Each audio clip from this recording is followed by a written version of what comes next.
Thank you very much. And to all of you gathered here today, we planned this event and we said, what if nobody comes? And then we said, what if too many people come? And I don't think that's possible. But to everyone who's here, my fellow speakers, and to interested party, the media, I want to welcome you. And as mayor, there are good days and there are bad days. And today is a really good day.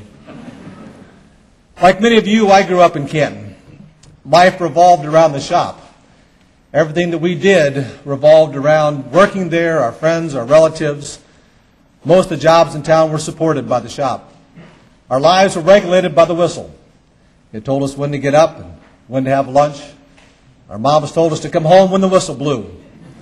And that's what we did. And that was our life. That's what we knew. But 25 years ago, that life changed. The closing of IH was more than simply a plant moving out of town. It was a way in which Canton defined itself.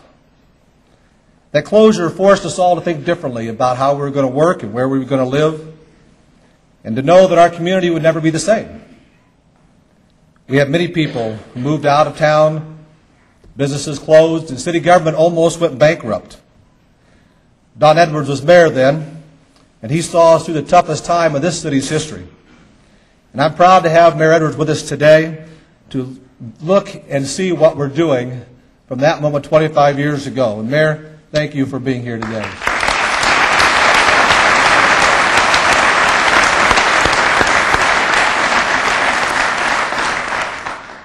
Economic development has been the focus of every administration since that time.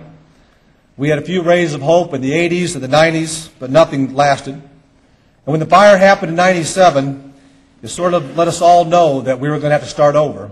Those buildings would have to come down and we'd start from scratch. And it was under Mayor Edwards that we began the process of getting federal and state EPA money to clean up the site. Ironically, December the 11th, 1996 is when this process started.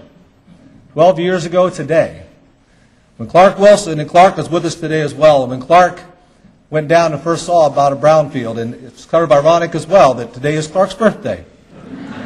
So happy birthday, Clark. And with Clark's help and Van de Wall and Associates as our consultants, we worked with the federal and the state EPA to get the site started to clean up, and we had millions in grants.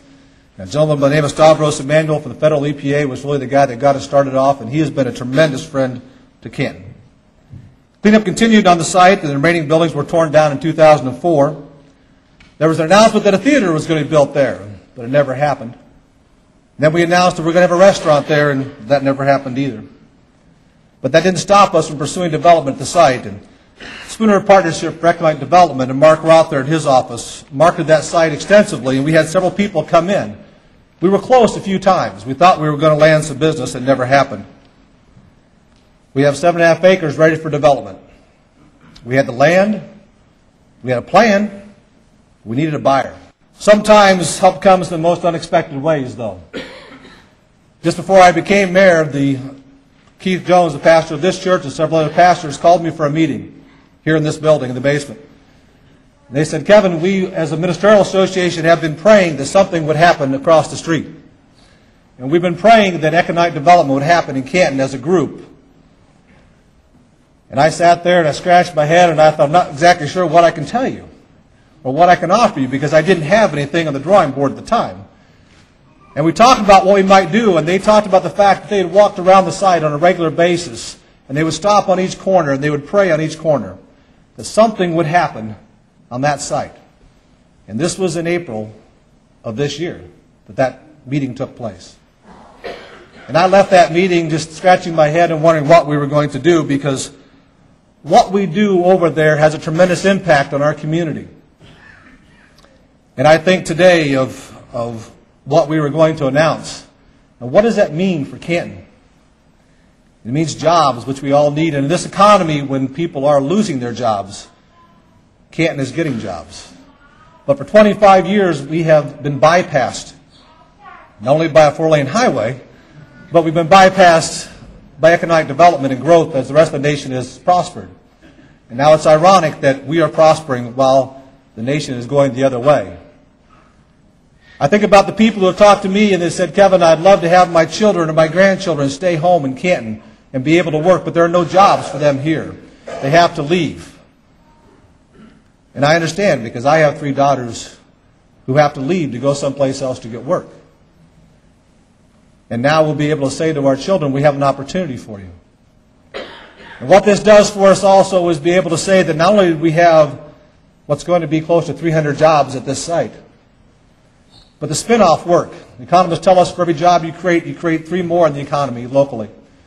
Over 1,000 jobs will be created because of this development. And what does that mean to those who own businesses in town, who sell real estate, who have restaurants? And yet this is not the only development in Canton. We've got other things happening. The hospital is building on to their facility a new 4-story clinic.